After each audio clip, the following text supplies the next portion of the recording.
おはようございます。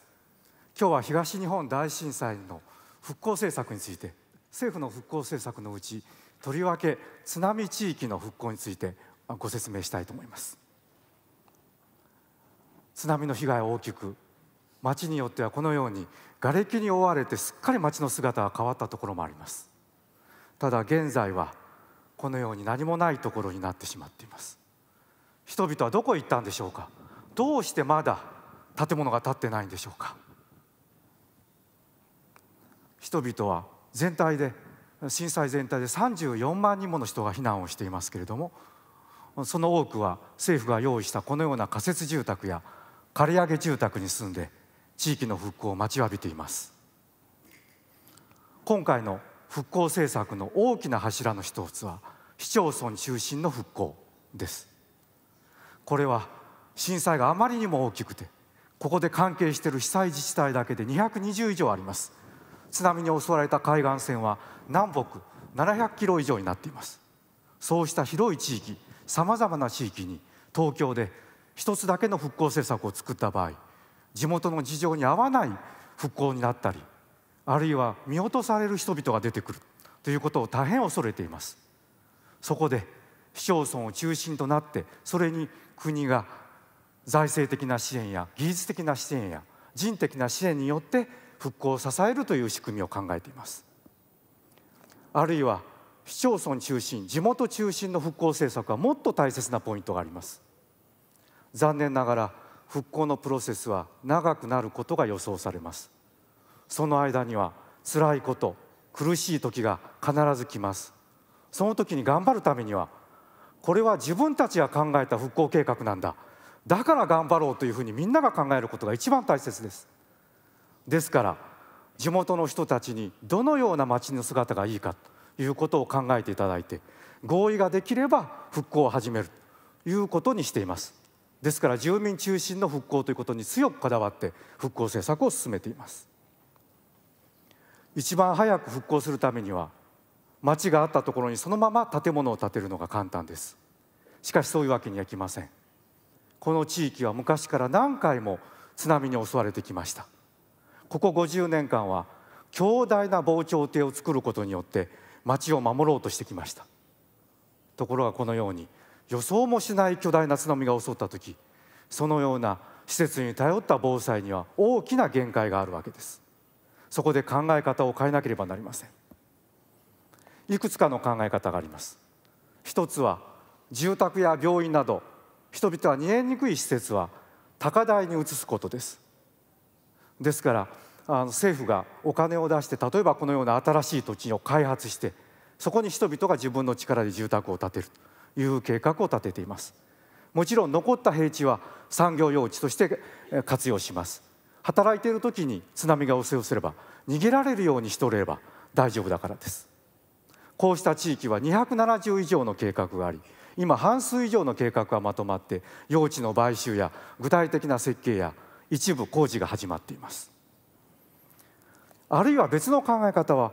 比較的広い平地のあるところではこのように町の人々が狭い地域になってしまいますけれども、肩を寄せ合って、そしてそういう地域をかさ上げして高くすることによって津波から守るということも考えられます。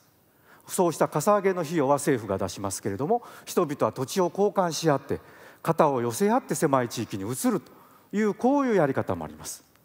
このほかさまざまなやり方がありますけれども、地域に応じた事業ができるようにいくつかのメニューを作って政府は地元の人に提示して、今先ほどのように話し合いをして選んでいただいている最中であります。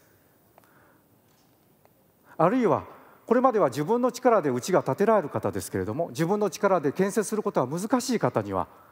地方自治体が災害公営住宅を作って、そして住んでいただくという住宅を提供するという計画もあります。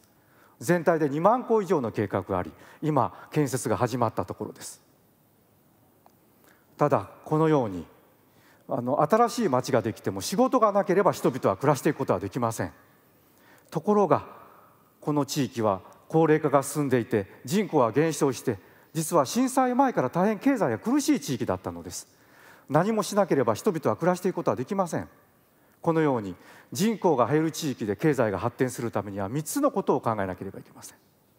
一つはこれまで働いていなかった高齢者や簡単な仕事しかしてなかった女性も重要な役割を果たせるように、働きたい人は働けるような社会を築いていくことです。第2は効率性を上げて労働生産性を上げていくことです。これまで日本は輸出産業を中心に効率化を図ってきました。しかし人口が減っていくこれからは、それ以外の産業も少ない人数で収益を上げるということを考えねばなりません。それから第3には高付加価値化であります。これは水産加工工場、建設中の工場の写真ですけれども、例えば一次産業で取ってきた魚をそのまま売るのではなくて、加工することによって高く売るということが必要です。あるいは技術開発を行って新製品を作ることもいいでしょう。あるいはブランド化によって伝統工芸品を高く売るということも大切です。そうした産業転換に関わることについて、政府は支援策を用意して今から始めようとしています。あるいは高齢者の多いこういう地域では、慣れない避難生活によって健康を害しているお年寄りもたくさんおられます。ところが病院は被災していて不足していますし、人も施設も足りません。いくらでも病院が増やせればいいのですけれども、そうもいきません。そこで地域包括ケアという考え方を導入します。地域包括ケアは医療、介護、生活支援、予防、住まい、関係するさまざまな政策を一体化することによって健全な社会を、体の弱った人たちを社会全体で支える仕組みを作ろうとするものです。これは高齢化の進む日本全体で必要とされていることですけれども、被災地において日本を全体に先駆けて新たな試みをしていただきたいというふうに考えています。震災直後には世界中からさまざまなご支援をいただきました。ありがとうございました。しかし今、被災地はようやく復興に向けて動き始めました。そこで必要とされるのはまた別の支援です。知恵が必要とされています。被災地において住民と支援者が交流し、意見交換をし、実践をする中でさまざまな試みがされることが期待されます。その中には明日の世界を切り開くような、そうした動きが出てくるんではないかというふうに期待しています。ですからぜひ世界中の皆さんが知恵を持ってまた被災地を訪れていただいて、被災者と一緒に新しい社会を築いていただきたいと思っております。どうもありがとうございました。